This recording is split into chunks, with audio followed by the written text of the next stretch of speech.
experiment to do, so I might even give up on this because we have some ambient noise.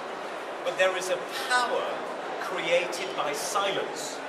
I saw a very small woman quell and control an audience of over 1,000 people by standing at the lectern and just being silent. And row by row, people sat down, faced forward, stopped talking and paid attention. And this wave of energy went to the back of the room. All Maria had done was silence. It was one of the most powerful tools.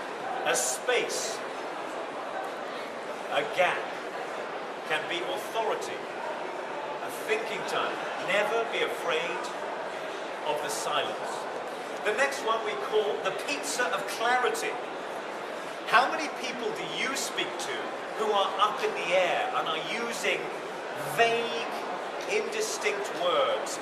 Nothing works. I've tried everything.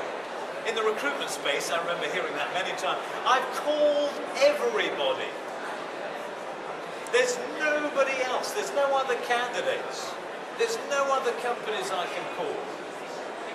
Then what we can do there is use the W questions to get from universal and vague down through the slice of pizza to clarity, to detail. So if someone says, I've called everybody, what question would we ask? Anybody?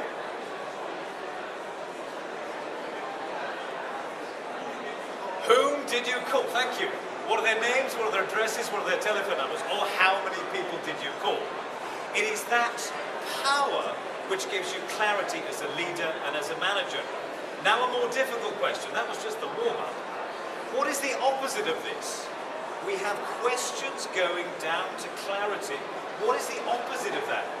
Deliberately creating ambiguity. Anybody? Who's the cleverest person in the room? Anybody? Yes, hypnosis.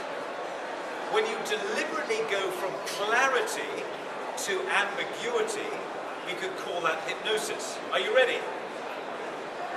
I don't know how soon you will begin to relax as you realize that changing just small parts of your conversation and varying your personal power will have a dramatic effect on the team around you and directly lead to an increase in the size of your house, the size of your car, and your final pension. As you come back in the room, just relax and pay full attention to Matthew. You've just been hypnotized, no extra charge.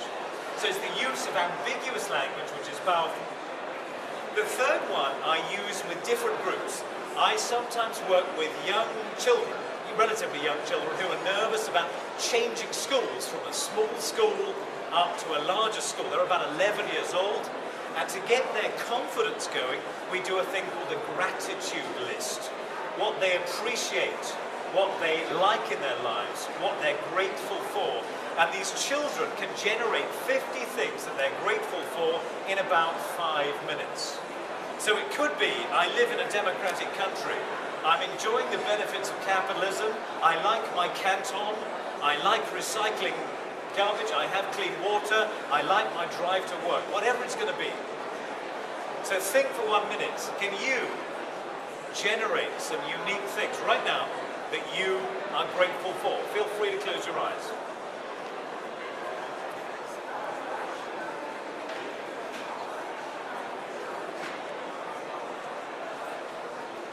Okay? I would suggest doing that exercise every day. Can you generate 10, then 20, then 30, then 50 things you're grateful a day? You will look better. You will stand better. The energy coming out of you will reach further, and you will have success and a greater influence with your colleagues, friends, even family, or your money back. Whatever you paid, right now, I'll give you your money back.